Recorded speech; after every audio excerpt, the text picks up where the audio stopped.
உனக்கு வெற்றியை தேடி அகாடமி கடையநல்லூர். நம்ம இத்தனை நாள எதிர்பார்த்த நிறைய பிரச்சனைகள் பத்தி நடந்துருச்சு. டிஎன்பிசி, டிஎன்யூஎஸ்ஆர்பி அடுத்தடுத்து கேஸு. சரி சென்ட்ரல் கவர்மெண்ட் போலாம், எஸ்ஐஜிடி எக்ஸாம் எழுதலாம் பார்த்தா அதுவும் அடுத்தடுத்து கேஸு.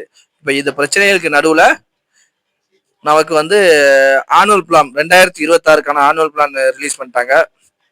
பப்ளிஷ் ஆயிருக்கு, பார்க்காதவங்க பார்த்துக்கோங்க. ஆனா நமக்கு 6 எக்ஸாமுக்கான இது மட்டும் தான் நமக்கு போட்டு விட்டுருக்காங்க. வரப்போற குரூப் 4 வந்து வருஷம் குரூப் 4 வந்து ஜூன் மாசம் எக்ஸாம் எழுதிருவோம் நம்ம. ஆனா இப்ப வந்து எக்ஸாம் வந்து குரூப் 4க்கான எக்ஸாம் வந்து டிசம்பர் போயிருச்சு. டிசம்பர் 20. அப்படி பார்த்தா நமக்கு இன்னும் வந்து ஒரு வருஷம் இருக்கு.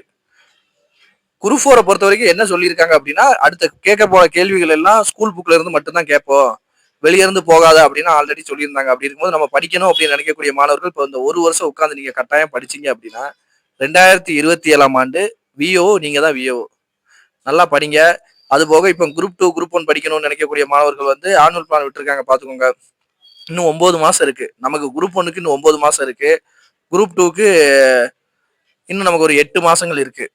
எக்ஸாம் கணக்கு பண்ணா நமக்கு குரூப் 1க்கு அப்புறம் தான் குரூப் 2 வருது. அப்போ குரூப் 1க்காக நீங்க ப்ரிப்பரேஷனை ஸ்டார்ட் பண்ணுங்க.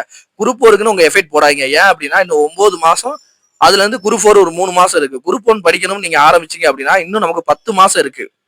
அப்ப இந்த 10 மாசம் உட்காந்து நீங்க குரூப் 1 ஃபோக்கஸ் பண்ணும்போது குரூப் 1 எக்ஸாம் செப்டம்பர்ல குரூப் 1 எக்ஸாம் எழுதுவீங்க, அக்டோபர்ல குரூப் 2 எக்ஸாம் எழுதுவீங்க, டிசம்பர்ல குரூப் 4 எக்ஸாம் எழுதுவீங்க. ஒரு கட்டாயம் ஒரு வேலை இருக்கு. யாரும் பார்க்காதவங்க பார்த்துக்கோங்க. நம்ம அகாடமில எஸ்எஸ்ஜிடிக்கான கிளாஸ் போயிட்டு இருக்கு. ஜனவரிக்கு அடுத்து டிஎன்பிசி பக்கம் நம்ம போற மாதிரி இருக்கு. நீங்க ஏதாவது உங்களுக்கு வேற ஏதாவது சந்தேகம் இருந்துச்சு அப்படின்னா நம்ம அகாடமியை கான்டாக்ட் பண்ணுங்க. நன்றி, வணக்கம்.